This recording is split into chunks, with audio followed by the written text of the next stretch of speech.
Bonjour les enthousiastes, voilà cette semaine simplement une vidéo parce que j'avais ressenti le besoin de justement revenir à quelque chose de calme et de simple. Alors, deux, trois mots avant de passer justement au message que j'avais envie de vous transmettre au sujet des dangers de la spiritualité. Une petite mise au point à faire. La semaine dernière, mardi, je vous ai envoyé la newsletter et j'ai envoyé un mail séparé à toutes les personnes qui ont en leur possession le jeu de la double reconnexion. Donc toutes les personnes qui ont le jeu avec les cartes, vous avez reçu l'e-book. Pour le moment, j'ai terminé l'e-book. C'est je crois, 141 pages où vous avez, dans une première partie, le livre, le sens de la vie, pourquoi on le perd, comment le retrouver.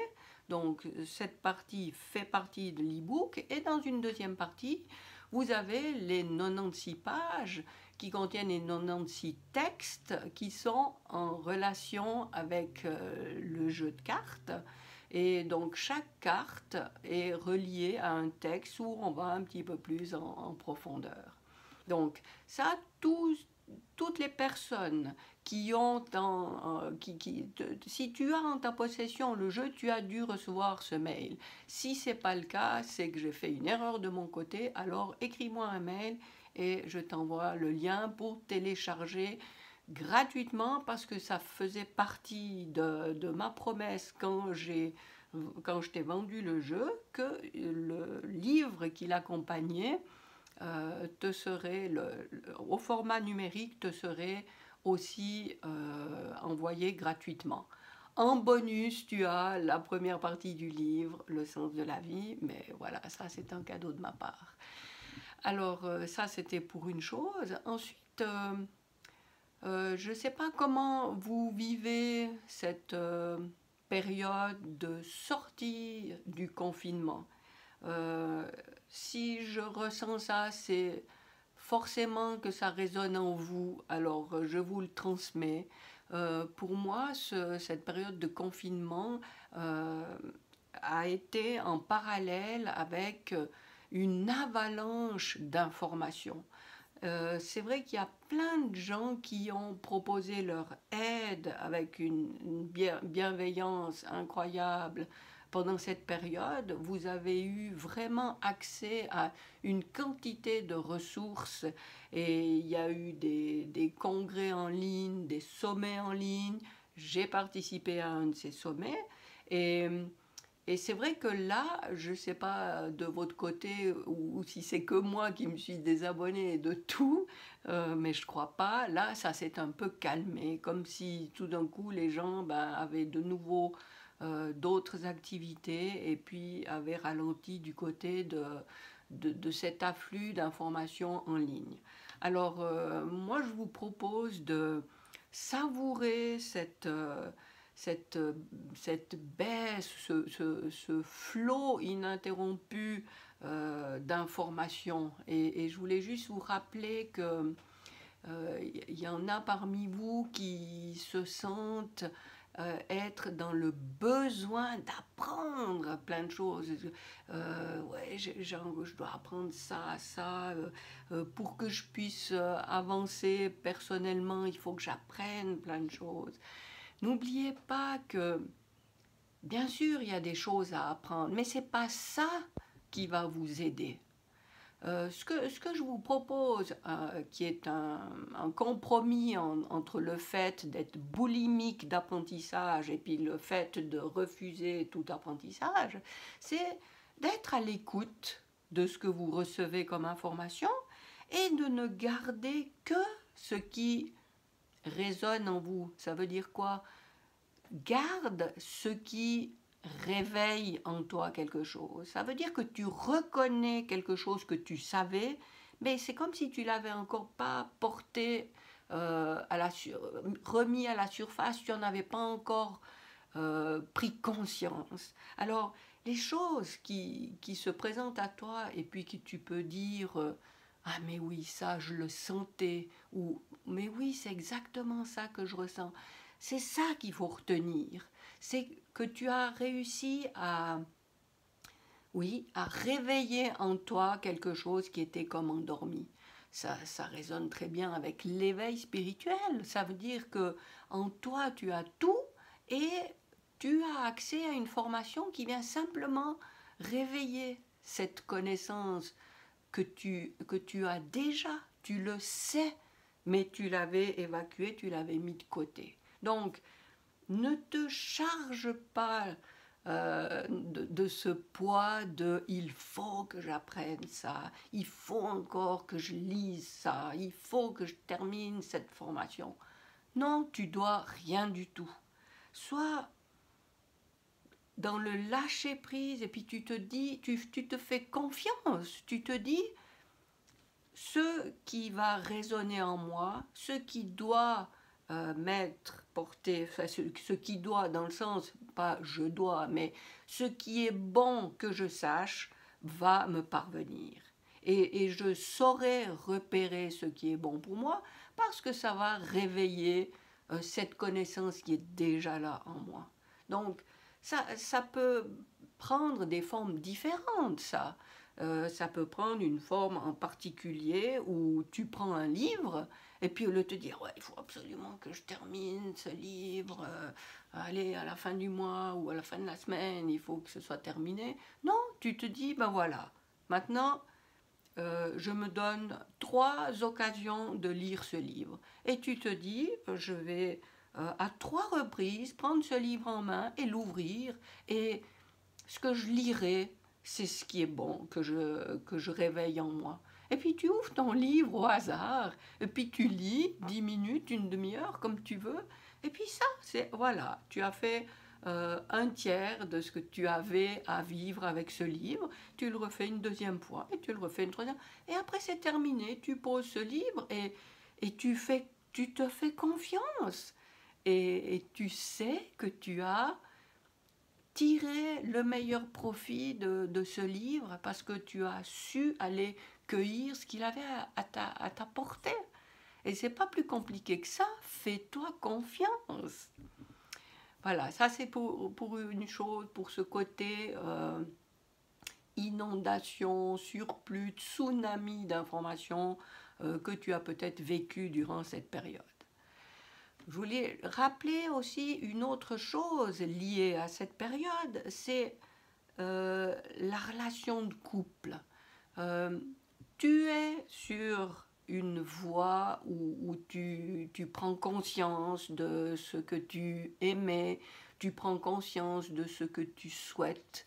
Et peut-être que dans ton couple, tu es frustré parce que tu te dis que toi, tu fais ce qu'il faut pour que ça se passe bien et l'autre ne fait pas autant d'efforts, ou l'autre n'est pas réceptif, ou l'autre ne prend pas conscience de tout ça.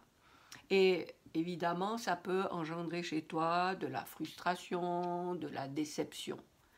Alors, ce que j'ai à te dire, c'est que si si tu ressens de la frustration et de la déception, ça veut dire que tu mets dans les mains de l'autre ce qui est la clé de ton bonheur finalement.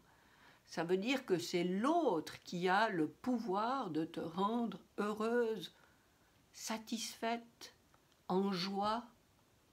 C'est lui qui a en main les cartes pour que ça ait cet effet sur toi.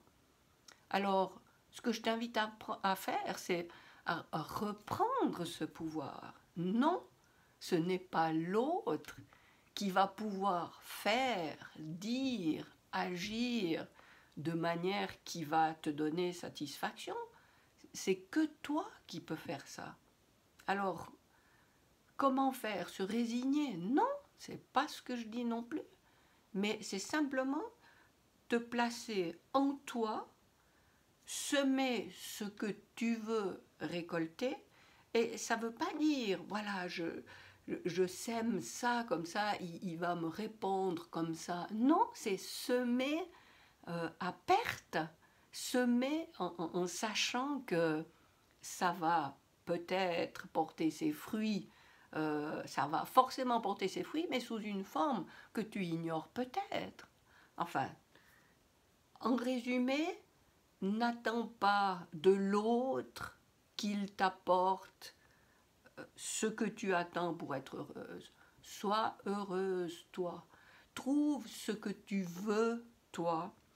Exprime-le, vibre-le, fais ce que tu aimerais que tu vois chez l'autre. Et après, lâche, ma foi. Si ça se passe comme ça se passe, mais toi, tu restes dans ce mouvement, oui, simple course, c'est pas un aller-retour, tu donnes pas à la condition que tu recevras, non, tu donnes, tu donnes, tu donnes, tu incarnes, tu vibres ce que tu veux, et c'est la seule manière de te détacher du résultat, de te détacher de cette attente que tu as par rapport à l'autre. Ça ne veut pas dire que tu t'éloignes de l'autre. Pas du tout. Au contraire. Ça veut dire que tu lui fais confiance à un tel point que tu lui envoies tout ce dont tu es capable au niveau de l'amour, au niveau du partage, et puis que tu fais confiance en ce processus de don pour te permettre de vivre ce qu'il a de beau à vivre. Je ne sais pas si tu m'as bien comprise, mais on aura probablement l'occasion de revenir sur le sujet. Mais en résumé, ne confie pas le pouvoir de ton bonheur à l'autre ou aux autres, mais dis-toi que c'est quelque chose qui part de toi. Et si ça part de toi et que tu le diffuses, tu ne peux pas être déçu. Donc, concentre-toi sur ce que tu diffuses, sur ce que tu choisis de vivre, et c'est ça que tu vivras. Et ce que je veux dire encore pour demain, si tu vois encore la vidéo mardi, eh bien demain mercredi, c'est le premier mercredi du mois, et à 12h34, je fais un soin de reconnexion gratuit pour tous sur mon groupe Facebook. La double reconnexion, tu dois demander ton adhésion avant de pouvoir suivre le soin, que ce soit en direct ou en replay. Donc, n'oublie pas de demander ton adhésion. Et puis, je vois qu'on est déjà à 13 minutes, donc je ne vais pas faire très long sur cette idée que j'avais de partager les pièges de la spiritualité, que j'ai moi-même expérimenté.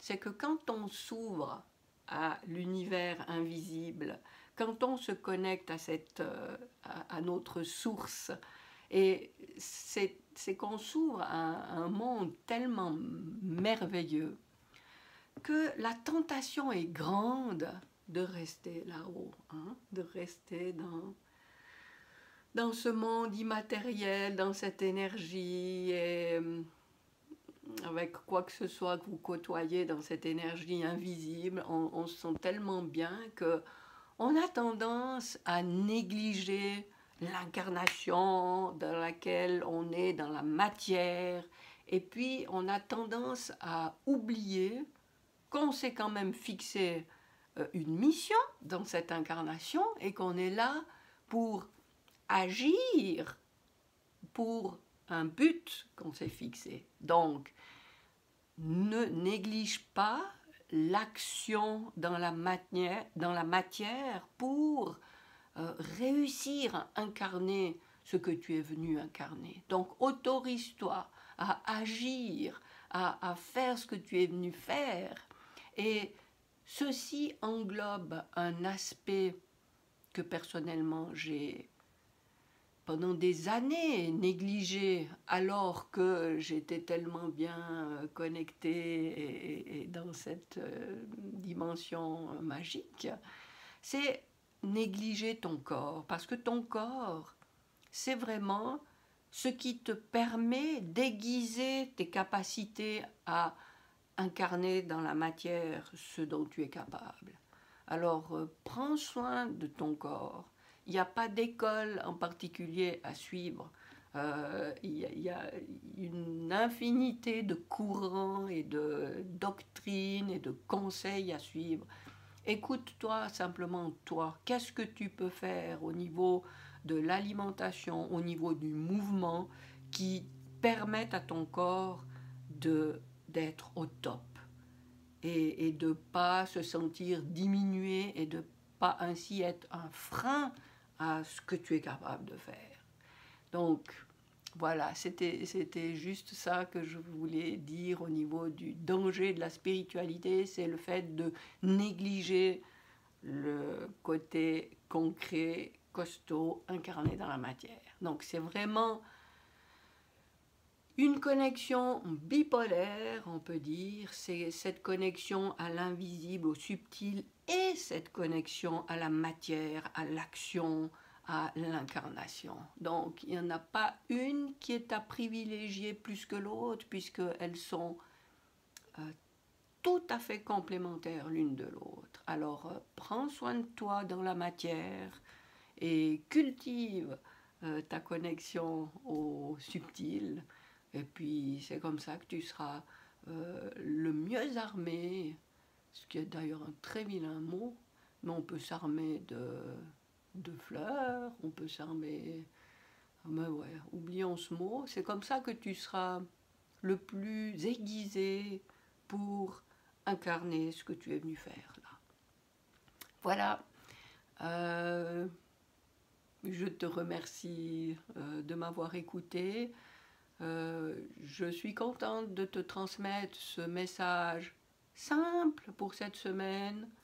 Et puis, je te souhaite vraiment de continuer sur ton chemin en continuant à avoir confiance en ton petit toi incarné et en ton grand toi subtil. Et puis, je te dis à la semaine prochaine.